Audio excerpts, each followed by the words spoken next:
Lesson 100. My part is essential to God's plan for salvation. Your joy is not a detail. It is a key. Take a moment. Let your body settle. Let your breath slow down, gently, without forcing anything. There is nothing to achieve here, nothing to figure out. Just listen. My part is essential to God's plan for salvation.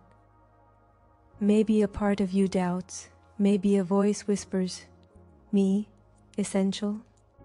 And yet, yes, you are not incidental. You are not secondary. You are not replaceable. Your presence here, the way you are, your openness truly matters.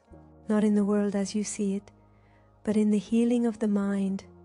God's plan is already complete. Nothing is missing. Nothing needs to be fixed. And yet, it includes your participation, not because God needs you, but because you are not separate from it. You are part of it, like a note in a symphony, like a ray within the light. What this lesson gently undoes is a very old belief, a deeply rooted one, the belief that we are separate, that we are isolated individuals, living independent lives, with our own stories, our own struggles, and that we must figure it all out alone. But this perception is not the truth. It is a construction, an interpretation, an illusion, and salvation is simply the undoing of this idea, a soft release, a remembering. So if separation is an illusion, what could your role possibly be? It becomes incredibly simple, so simple that the ego resists it. Your role is to be happy, not happy tomorrow, not happy when certain conditions are met, happy now. And that might feel unsettling, because we were taught something else. We were taught that life is serious, that spirituality requires effort, sacrifice, discipline, that value comes from what we do, what we prove, what we endure. But here, everything is reversed. You only receive. You lose nothing. You have nothing to prove. And joy becomes an indicator, a sign. When you are in joy, you are aligned with your function. When you feel contracted, sad, heavy, this is not a failure. It is simply a signal, a gentle reminder that you have chosen another role, so you can return. Again, without judgment, joy is not superficial. It is deep, quiet, stable.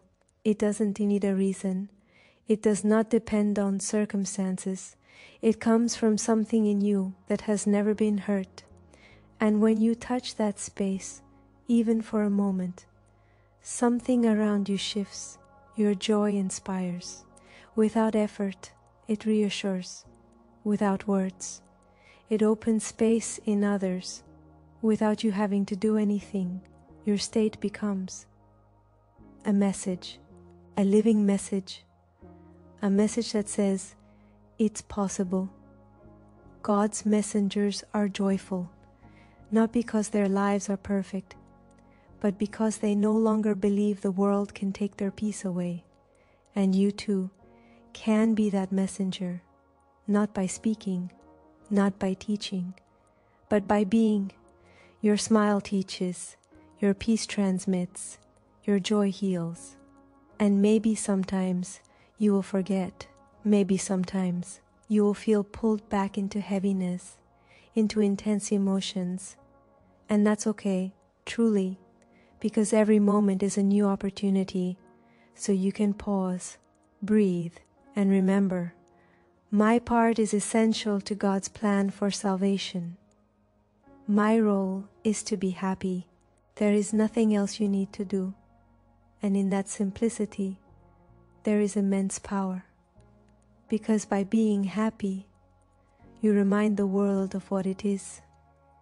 You remind others of their own function. You become a point of light, quiet, but steady. You are needed. Your joy matters. Your role is simple, and it is already fulfilled. Every time you choose peace, to be happy, is to fulfill your mission, and by being happy, you help the entire world.